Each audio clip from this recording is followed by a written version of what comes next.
On this show, we've talked about it inside the actor studio before. I knew James was a big Nick fan back from the halcyon days, back from the days when I used to do the show at Madison Square Garden, back for the days I'd be around the Garden all the time. And he and I became friendly. So he used to come to the Knick games all the time, and I used to see him. I used to see him in the stands. I'd see him up in the rooms upstairs. He and I would sit and chat, and I had told him long ago that I was a big fan inside the actor studio, as many people were, and his very distinct uh, interviewing style with his classic cards that he had and the same questions that he asked each person in the business.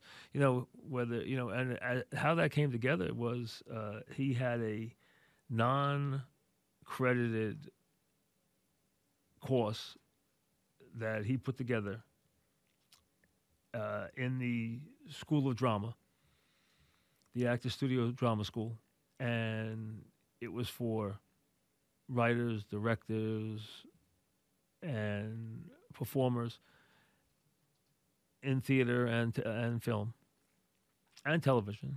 Okay, so he put it together, and little did anybody know that that thing would last for, you know, 25 years, and produce some of the great interviews ever, and also be shown in 125 countries around the world to gazillion amounts of people. So it became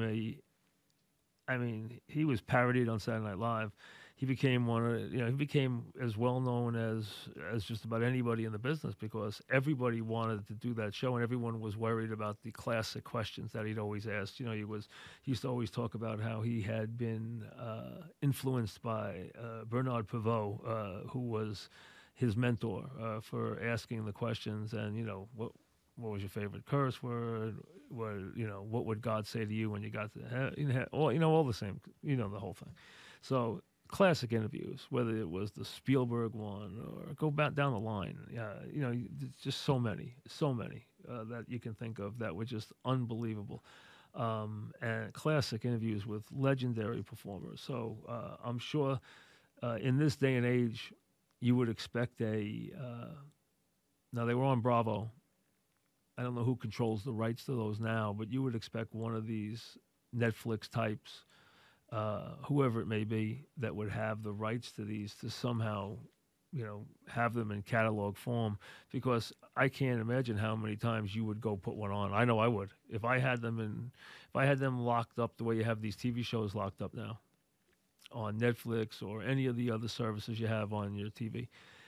If you had this locked up where you could just scroll through and see each one, I could think of 20 or 30 of them I'd watch again. There's no question about it.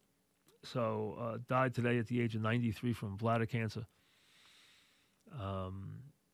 So lived a very long life. A gentleman and a learned man, and an interesting guy, who started something as an academician that turned out to be a just colossal success inside the actor studio, and became one of the classic interview TV shows of all time.